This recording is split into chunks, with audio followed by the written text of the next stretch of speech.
Pembe saçlarımda aklar ararsın. O eskiden diyar, çok eskidendi.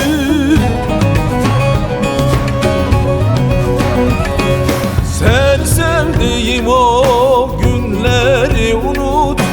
O eskiden diyar, o eskidendi. O eskiden diyar, çok eskidendi. Sen sevdiğim o günleri unut. O eskiden diyar, o eskidendi. O eskiden diyar, çok eskidendi.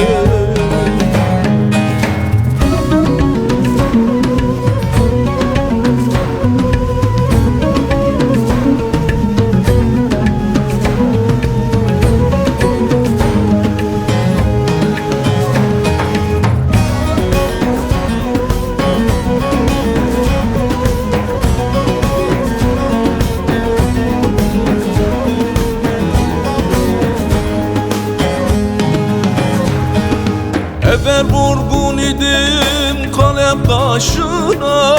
Bak şimdi gelmişim 45 yaşına.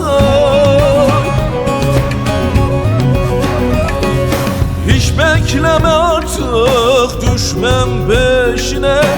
O eskiden diyar, çok eskidendi. O eskiden diyar, çok eskidendi. Hiç bekleme artık, düşmem peşine. O eskiden diyar, çok eskidendi. O eskiden diyar, çok eskidendi.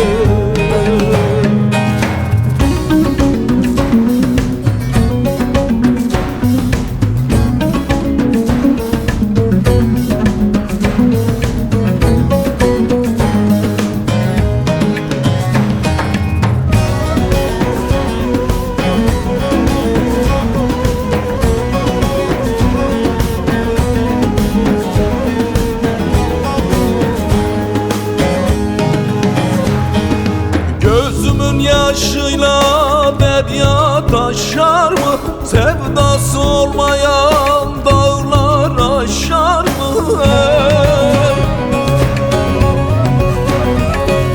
Sence kurban zor böyle yaşar mı? O eskiden diyar, çok eskidendi. O eskiden diyar, çok eskidendi.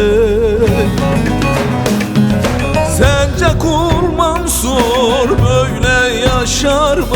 O eskiden diyar, çok eskidendi.